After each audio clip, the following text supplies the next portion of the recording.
Right guys, कैसे हो आप सभी। आई होप कि सभी का अच्छा चल रहा होगा। लॉकडाउन धीरे धीरे खुल गया है, लोग कोरोना के साथ कंटिन्यू होना चालू हो गए हैं और 15 अगस्त जो कि अभी एक दिन दो दिन पहले ही कंप्लीट हुआ है, तो इसमें भी लोगों का प्यार हर्षोल्लास बहुत अच्छा गया। लोगों ने बहुत अच्छी तरह से मनाया।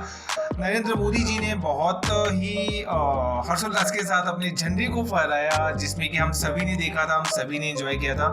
एंड 74th हमारा इंडिपेंडेंस डे था, जो बहुत अच्छी तरह से कंप्लीट हुआ और हमने इसी साल के बीच में बहुत सी चीज़ें ऐसी अपने इंडिया में गेन करी है जो कि और बाकी के इतने सालों में पॉसिबल नहीं हो पाया था। सो एक हैट्स ऑफ बनता है हमारे पीएम के लिए। एंड इसी के साथ मैं आपको बता दूं कि 15 अगस्त को ही इंडिया में इंटरनेट को, जिसके थ्रू आज हम पूरे दुनिया को देख पा रहे हैं, पूरी दुनिया में लोगों को सुन पा रहे हैं, समझ पा रहे हैं, उनकी बातों को समझ के एक दूसरे के प्रति जो भी कन्विंस है हम वो कर पा रहे हैं। तो ये सभी चीज़ें इंटरनेट के माध्यम से ही हुई है और इसे भी आज यानी 15 अगस्त को पूरा 25 साल हो गया है। तो आज के पूरे वीडियो में हम बात करेंगे कि क्या था इंटरनेट का पहले का शुरुआत, कैसे हुई थी शुरुआत इंडिया में, और क्या थे उसके रेट लिस्ट, रेट कार्ड, जिसमें कि लोग कितने पैसे देते थे इंटरनेट को यूज़ करने में। जैसे कि मैं आपको बताऊं कि अभी जियो एंड बाकी जितने भी अलग कंपनीज जो प्राइवेट कंपनीज हो गई हैं, वो अपने बिहाफ पे कम चार्ज में या बहुत ही मिनिमम चार्ज में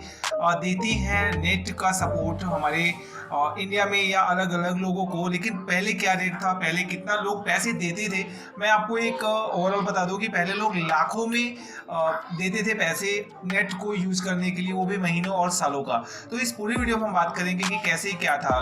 लेकिन इससे पहले मैं आप सभी से रिक्वेस्ट करूंगा कि अगर आप हमारे चैनल पर पहली बार आए हैं तो प्लीज़ चैनल को सब्सक्राइब करें, साथ में बेल आइकन का बटन भी दबा दीजिएगा, ताकि ऐसे ही सच अपडेट जो हम technology, opinion and interesting facts को लेकर अपने चैनल पे लेकर आते रहते हैं, तो आपको सबसे पहले मिल सके। एंड हाँ, आपको कहीं पे इसका इंस्टाग्राम का टैग दिख रहा होगा, टैग रहेगा, तो प्लीज़ आप वहाँ पे भी जाके हमें फॉलो कर ले। एंड अगर आपका कोई भी क्वेश्चन क्वेरी होता है तो आप हमें पर्सनल मैसेज करके भी अपडेट करें, हम आपको उसे जल्द से जल्द ट्राई करेंगे अपडेट करने के लिए। मैं आपको बता दूं कि ढेर सारे क्वेश्चन सच क्वेरीज होती है, तो हम टाइम के हिसाब से देने का कोशिश करते हैं, ट्राई करेंगे कि आपकी भी जो क्वेरीज हो हम उसे क्लियर करेंगे। और बात करते हैं वापस पूरी वीडियो में। लेकिन मैं आपको यही बोलना चाहूंगा कि अगर आप उसे डेप्थ में समझना चाहते हैं पूरी तरह से, तो प्लीज वीडियो को लास्ट तक देखना, ताकि मैं क्या कहना चाहता हूँ वो चीजें आपको समझ में आ सके। राइट, सो आइए वीडियो स्टार्ट करते हैं। तो मैं आपको बता दूं कि 15 अगस्त 2020 को भारत में इंटरनेट के पूरे 25 साल हो गए हैं।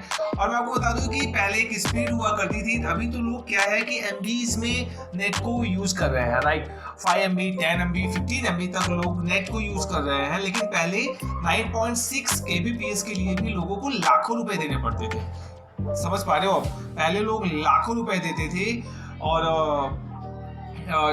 आप समझो कि लाखों रुपए, वो भी 9.6 kbps के लिए, मतलब कितनी बड़ी बात होती थी। राइट, तो अभी थोड़ा सा इसकी हिस्ट्री पे ध्यान दे देते हैं। तो मैं आपको बताऊं कि भारत में 15 अगस्त 1995 को इंटरनेट सर्विस लॉन्च की गई थी।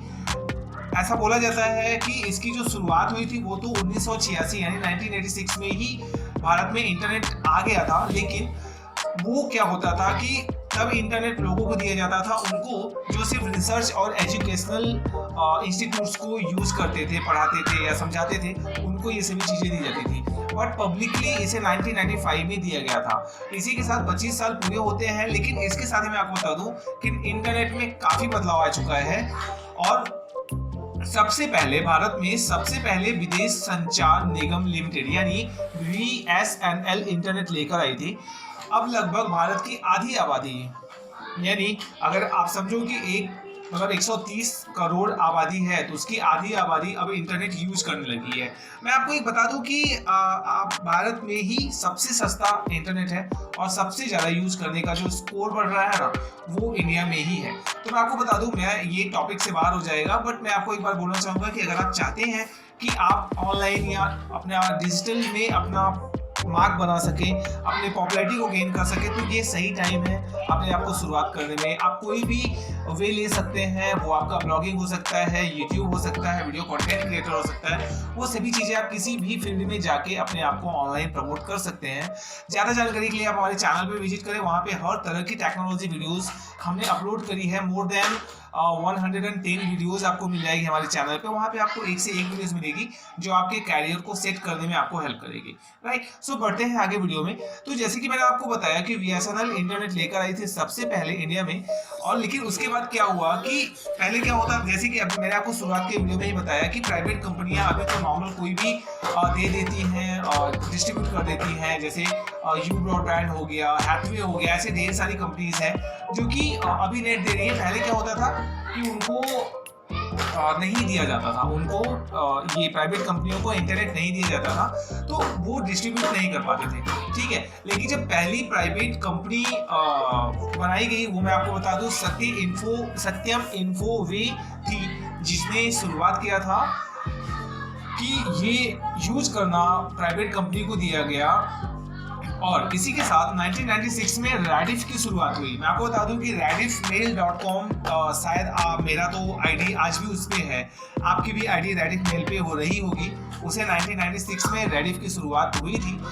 और याहू, जिसपे मेरा भी उस पे अब मेरा आईडी है, तो याहू को उसने टक्कर दिया था। इतना तेज मार्केट उसने गेन किया था कि वो याहू को टक्कर देने लगी थी। और इसी के साथ मैं आपको बता दूं कि स्मार्टफोन की शुरुआत हो गई थी। तो स्मार्टफोन में नोकिया ने इसी साल इंटरनेट एक्सेस वाला फोन पेश किया, यानी 1996 में नोकिया ने भी इंटरनेट यूज कर सके वैसा एक फोन निकाला था, जो कि था नोकिया 9000, ठीक है, राइट।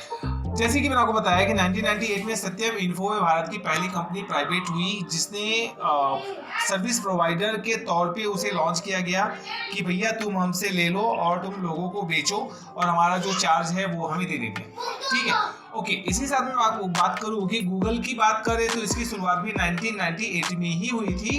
तब तक स्पेस में याहू का कब्जा हुआ करता था, यानी कि आज आपको पता ही है कि गूगल किस ब्रांड के नाम से जाना जाता है, पूरा एक ब्रांड ही है, राइट।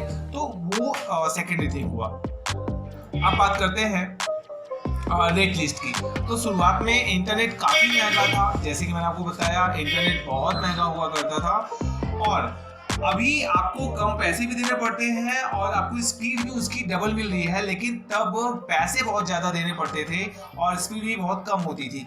उदाहरण के तौर पे बात करें तो 1995 में कॉमर्शियल यूज के लिए 9.6 kbps लीज लाइन लगाने के लिए 2.40 लाख देने पड़ते थे, यानी कि आपको 2,40,000 अराउंड 2.5 लाख रुपए के आसपास देने पड़ते थे 9.6 kbps, जो कि मैं आपको बताऊं कि अभी तो जो हमारा जियो है वो भी नहीं देता है, लेकिन उस समय 9.6 kbps के लिए लोग 2.40 लाख तक भी देते थे, राइट। इसी तरह सर्विस प्रोवाइडर को बीएसएनएल की तरफ से 128 kbps लीज लाइन लगाने के लिए 30 लाख रुपए सालाना के दिए जाते थे। आप समझ सकते हो कि कितना जो इसका पैसे का वैल्यूएशन था compare to the speed of the internet, वो बहुत ही ज्यादा चार्ज किया जाता था। लेकिन ये प्राइवेट कंपनियों को देने के साथ में ही इसका जो रेट है वो कम होता गया और स्पीड अच्छी बढ़ती गई। तो आप समझ सकते हैं कि अगर शुरुआत में ही जिसने ध्यान दिया होगा अपने आप को ऑनलाइन ले जाने के लिए, वो कितना मार्केट में आज सेट रहा होगा।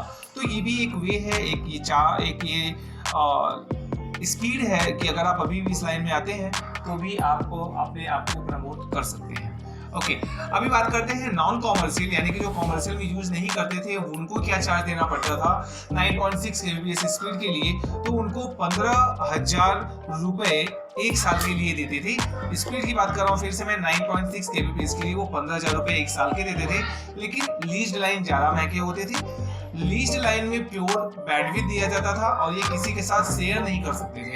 जैसे कि हम नॉर्मली हॉटस्पॉट ओपन करके किसी के साथ भी अपने इंटरनेट को शेयर कर लेते हैं, वो सभी चीजें हम और किसी के साथ शेयर नहीं कर सकते थे लीज्ड लाइन में।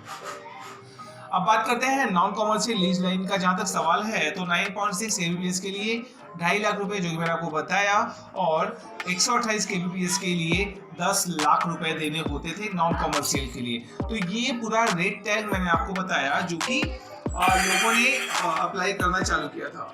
लीज लाइन के मुकाबले डायल अप कनेक्शन होते थे सस्ते। कैसे? लीज लाइन के मुकाबले तब डायल अप कनेक्शन सस्ते हुआ करते थे क्योंकि प्रोफेशनल यूज के लिए 9.6 kbps डायल अप कनेक्शन के लिए 5,000 रुपए सालाना चार्ज था। नॉन कॉमर्शियल के लिए 15,000 रुपए, जबकि कमर्शियल और एक्सपोर्ट्स के लिए 25,000 से लेकर 30,000 रुपए था डायल अप कनेक्शन का, right. Okay, dial up connection में अब उसकी स्पीड क्या होती थी, तो मैं आपको बताऊं, डायल अप कनेक्शन में थी 250 घंटे की लिमिट।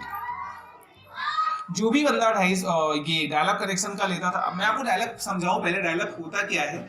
तो पहले क्या होता था ना, बीएसएनएल वालों ने निकाला था एक फोन जिसपे कि आप अपने कंप्यूटर के थ्रू उनके उस लैंडलाइन डब्बे से अपने कंप्यूटर को कनेक्ट कर सकते थे।